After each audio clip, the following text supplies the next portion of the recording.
ये बात है 1983 की। एक समय था इंडिया में हार्ट सर्जरी या फिर कैंसर जैसे कई बड़ी बीमारियों के लिए फॉरेन कंट्रीज में ट्रीटमेंट के लिए ले जाना पड़ रहा था और उस समय इंडिया में इतनी फैसिलिटीज नहीं थी। कई मिडिल क्लास फैमिली के पास समय फॉरेन कंट्री में इलाज के लिए ले जाने के लिए इतने पैसे नहीं होते थे और इसी रीजन से कई व्यक्ति का डेथ हो जाता था और इंडिया में स्वास्थ्य सुविधा की कमी और लोगों का इलाज के लिए विदेश ले जाने को देखकर डॉक्टर रेड्डी ने इसी अपॉर्चुनिटी के साथ अपोलो हॉस्पिटल की शुरुआत की और आज इंडिया का फर्स्ट प्राइवेट हॉस्पिटल में से एक है और आज 26,560 करोड़ रुपए का हॉस्पिटल एम्पायर खड़ा कर दिया है। तो आइए हम जानते हैं डॉक्टर रेड्डी ने अपोलो हॉस्पिटल की शुरुआत कब किया था और कैसे अपोलो हॉस्पिटल को सक्सेस किया और इसके पीछे क्या रीजन है, तो पूरा डिटेल्स में बताऊंगा। तो इस वीडियो को एक लाइक और चैनल को सब्सक्राइब कर लीजिए और दोस्तों के साथ शेयर जरूर कर दीजिए। स्टोरी की शुरुआत यहाँ से होती है। प्रताप चंद्र रेड्डी का जन्म 5 फरवरी 1983 में आंध्र प्रदेश के एक छोटे से गांव आरगोडा मद्रास में हुआ था। वैसे वो कार्डियोलॉजिस्ट यानी कि हार्ट स्पेशलिस्ट है और उन्हें इंडिया में हेल्थ केयर के रेवोल्यूशन के लिए जाने जाते हैं और वो अपने फैमिली और गांव से कॉलेज में पढ़ने वाले पहले व्यक्ति हैं और डॉक्टर रेड्डी ने साइंस में ग्रेजुएट किया था और उनके फादर चाहते थे कि एमबीए करे। हालांकि उस समय ये फॉर्म नहीं भर सके इसीलिए उनका एडमिशन नहीं मिला और एक्सटर्नल मेडिकल कॉलेज में उन्होंने एमबीए पास की और फिर आगे की पढ़ाई के लिए बाद में अमेरिका चले गए और फिर वो इंडिया डॉक्टर की उस पीढ़ी का हिस्सा थे जिन्होंने फॉरेन कंट्रीज में तो अपॉर्चुनिटी मिला लेकिन अपने कंट्रीज में एक खालीपन छोड़ गए और उन्होंने हार्ट डिजीज एक्सपर्ट के रूप में ट्रेनिंग लिया और बोस्टन के मैसेच्यूसेट्स जनरल हॉस्पिटल के फेलोशिप पूरी की और फिर मसूरी स्टेट चेस्ट अस्पताल में रिसर्च प्रोग्रामिंग का लीडरशिप किया और लगभग एक दशक तक उन्होंने प्रोफेशनल सक्सेस और पर्सनल नेचुरल लाइफ जिया और फिर कार्डियोलॉजिस्ट बन गए और शादी के बाद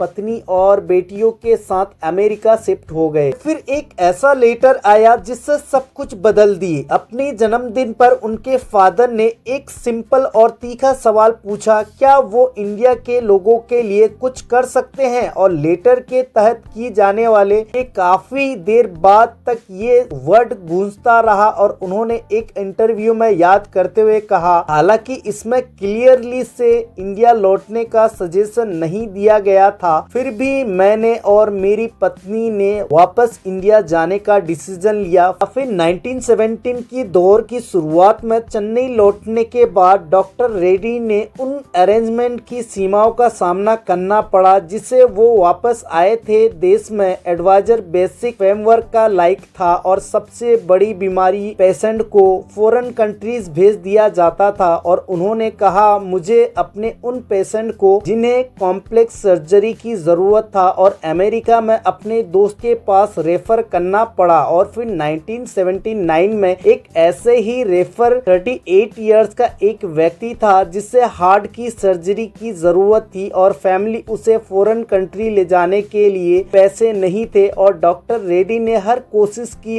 लेकिन समय खत्म हो गया था और उस व्यक्ति का डेथ हो गया जिससे डॉक्टर रेड्डी सदमे में आ गए और उन्हें बहुत दुख हुआ। उसके बाद हर घटना का काउंसलिंग बन गई। अगर इंडिया में फैसिलिटीज की कमी के कारण कई लोगों की जान जा सकती है तो कितने लोग इसी तरीके के ट्रीटमेंट का इंतजार कर रहे होंगे। डॉक्टर रेड्डी को खुद पर भरोसा था और स्ट्रॉन्ग हो गया। अगर अरेंजमेंट नहीं होता तो वो खुद ही उसे बनाते। फिर एक ऐसा दौर था जब प्राइवेट हॉस्पिटल का नामो निशाना तक नहीं था और कॉर्पोरेट हॉस्पिटल का आइडिया एडवेंचर लगता था, लेकिन डॉक्टर रेड्डी प्रॉफिट के पीछे नहीं भाग रहे थे। वो इस भरोसे के साथ अदर कंट्रीज जैसे ट्रीटमेंट की तलाश में थे कि एक इंडियन पेशेंट को बोस्टन या फिर लंदन के किसी भी मरीज जैसे ही देखभाल मिलनी चाहिए और साल में न केवल उनके ट्रीटमेंट नॉलेज का एग्जामिनेशन हुआ बल्कि उनकी स्टेमिना भी एग्जामिनेशन हुई और उन्होंने कहा, मैं शब्द में बयान नहीं कर सकता कि ये कितना मुश्किल या नामुमकिन था। हर हफ्ते हर गुरुवार को शाम को चेन्नई से दिल्ली जाता था और रविवार सुबह वापस आ जाता। हर बार मैं 10 से 15 लोगों से मिलता था और बुआ और फिर कुछ मंत्रियों से मुलाकात की और मैंने बहुत कुछ कहा, लेकिन मैंने कभी हार नहीं मानी। और डॉक्टर रेड्डी ने हार्वर्ड बिजनेस स्कूल को एक इंटरव्यू में कहा कि उन्होंने उन दिनों हेल्थ सर्विस को अभी एक इंडस्ट्री के रूप से मान्यता नहीं था और ट्रीटमेंट डिवाइसेस पर 100% एक्सपोर्ट चार्जेस लगते थे और बैंक लोन अप्रूवल करना इम्पॉसिबल था। उन्हें पॉलिसी मैन्युफैक्चरिंग के संदेश का सामना करना पड़ा और जो प्राइवेट हॉस्पिटल को अमीरों का हॉस्पिटल मानते थे, बाद में उन्हें एक हंसी सुखी के साथ कहा, इंडिया ने अंग्रेजों से 2 चीज सीखा, लैंग्वेज और नौकरशाही, लेकिन उन्होंने हार नहीं मानी। यहाँ ये संघर्ष उनकी डीएनए का हिस्सा बन गया और आखिरकार उन्होंने प्रधानमंत्री इंदिरा गांधी को एक प्राइवेट हॉस्पिटल मॉडल की जरूरतों के बारे में कन्विंस किया और ये केवल उनके लिए बल्कि इंडिया के हेल्थ केयर एरिया के लिए भी एक न्यू मोड था और अपोलो पहला कॉर्पोरेट हॉस्पिटल बन गया और इस कॉन्सेप्ट को फूंक कर पर्सनल इंटरप्राइजेस पब्लिक इंटरेस्ट में काम कर सके। फिर 1983 में चेन्नई में अपोलो हॉस्पिटल की शुरुआत की और अपोलो हॉस्पिटल का नाम डॉक्टर रेड्डी की बेटी सुनीता नाम रखा था, जो अपोलो से इंस्पायर थे, जो कि अपोलो हॉस्पिटल के पिता थे।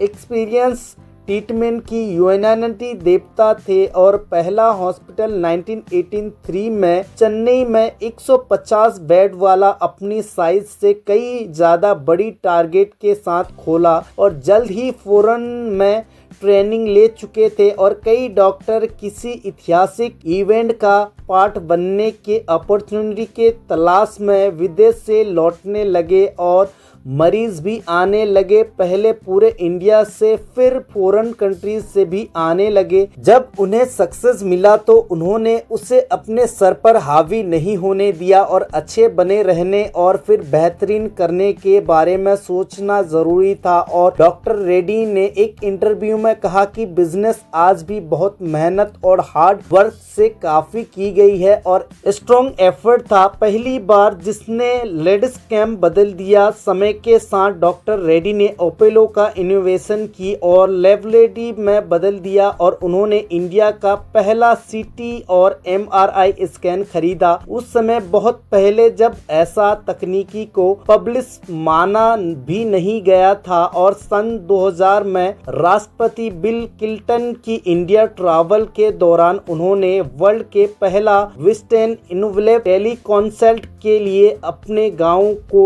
सैटेलाइट के माध्यम से एक डॉक्टर से जोड़ा और इस असाधारण डिस्प्ले ने दुनिया भर का ध्यान खींचा। और उन दिन जब बच्चों की जांच की गई थी तो उनका अपोलो में सक्सेसफुली इलाज किया गया, जो इस बात का संकेत है कि टेक्नोलॉजी जियोग्राफी को कैसे मिटा सकती है। उन्होंने आर्गोडा में ₹1 का इंश्योरेंस प्लान शुरू की और निवारक हेल्थ टेस्ट की जांच को आम होने से दशकों पहले शुरू कर दिया और CLL नेशनल हेल्थ सर्विस कीमत के अध्यक्ष के रूप में इंडिया में पहला हॉस्पिटल मान्यता मानकों को तैयार करने का हेल्प की और सबसे पहला इंडिया का स्वास्थ्य सेवा की जो है इम्पोर्टेंट को एक्सपेंशन दिया और उन्होंने एक हॉस्पिटल से अपोलो वर्ल्ड के सबसे बड़े स्वास्थ्य सेवा नेटवर्क में से एक बन गया। 17 से ज्यादा हॉस्पिटल और 10,000 से ज्यादा बेड और 7,000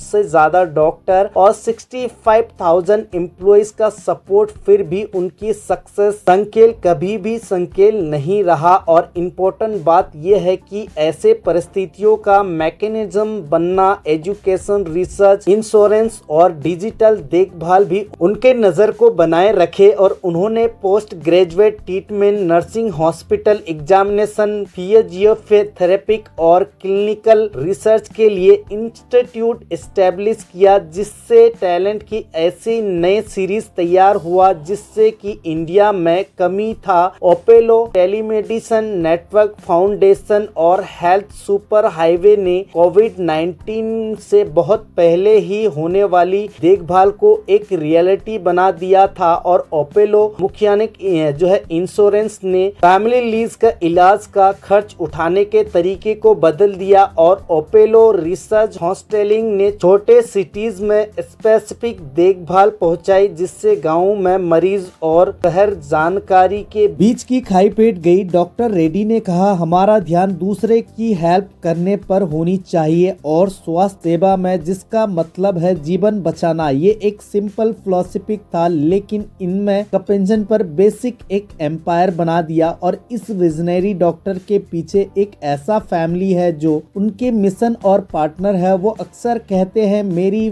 ताकत मेरी फैमिली है और उनकी पत्नी सुचित्रा और 4 बेटी प्रीता और सुनीता और शोभना और संगीता ने इस संस्था में अपनी अपनी रोल निभाया है और अमेरिका से इंडिया आने के समय चारों की एज 12 ईयर से कम थे और प्रीता और शोभना अब वाइस प्रेसिडेंट के रूप में वर्किंग है और सुनीता मैनेजिंग डायरेक्टर है और संगीता ओपेलो के डिजिटल चेंज या फिर कह लो AI फॉरवर्ड हेल्थ प्रोग्राम पर लीडरशिप करते हैं। उन्होंने बताया प्रोफेशनल हॉस्पिटल का इफेक्टिव मैनेजिंग करते हैं और बोर्ड केयरफुली रिव्यू करते हैं और एडवाइजर देते हैं कि ये इंफ्रास्ट्रक्चर कंटिन्यूटी का रिफ्लेक्ट है और प्रोफेशनल प्रशासन द्वारा बैलेंस का एक फैमिली से सेट ऑब्जेक्टिव वेलनेस वर्ल्ड के पब्लिसिटी में आने से बहुत पहले ही डॉक्टर रेड्डी ने इस बात पर जोर देते हुए कहा कि रोकथाम भी इलाज जितनी जरूरी है। ओपेलो का प्रो हेल्थ प्लेटफॉर्म इस भरोसे को डिजिटल युग में भी ले जाया जाता है, जहां AI और प्रोडक्टिविटी एनालिटिक्स का इस्तेमाल करके हेल्थ रिस्क की जल्द पहचान की जाती है और लाइफ लॉन्ग मेडिकल रिकॉर्ड बनाए जाते हैं और उनका आज भी अनचेंज है। कल की टेक्नोलॉजी आज ही अपनाएं। उन्होंने हाल ही में एक इंटरव्यू में कहा कि तकनीकी और अब AI को अपनाने के बाद मैं एक और नया डायमेंशन एस्टेब्लिश करने के लिए तैयार हूं और उनके लिए इनोवेशन का मीनिंग है जरूरत से एक कदम आगे रहना। 19-20 इयर्स के डॉक्टर हो चुके हैं और ओपेलो के गलियों में चक्कर लगाते हैं और उनकी मोशन भले ही धीरे हो गई हो, लेकिन उनका सोच नहीं बदला है और उनकी नजर में ओपेलो हॉस्पिटल रेड्डी में अपने शब्द में इस 160 कंट्री में 100 मिलियन से भी अधिक पेशेंट का ट्रीटमेंट किया है और जिसने केवल इंडिया में स्वास्थ्य सेवा बल्कि इनके बारे में पूरे वर्ल्ड में सोच को बदल दिया है। और ओपेलो हॉस्पिटल का मार्केटिंग कैम 70,000 करोड़ का पार हो चुका है और डॉक्टर रेड्डी की फैमिली का 29.3% का हिस्सेदारी है और फोर्ब्स बुक के अनुसार डॉक्टर रेड्डी ने 26,560 करोड़ रुपए का एम्पायर खड़ा कर दिया है। तो आई होप कि आपको समझ में आ गया होगा ओपेलो हॉस्पिटल का शुरुआत कब हुआ था और किसने किया था और कैसे ओपेलो हॉस्पिटल को सक्सेस किया। तो अगर आपको ये वीडियो जरा सी भी पसंद आए हो तो वीडियो को लाइक और चैनल को सब्सक्राइब कर लीजिए और कमेंट सेक्शन में कमेंट करके जरूर बताएं।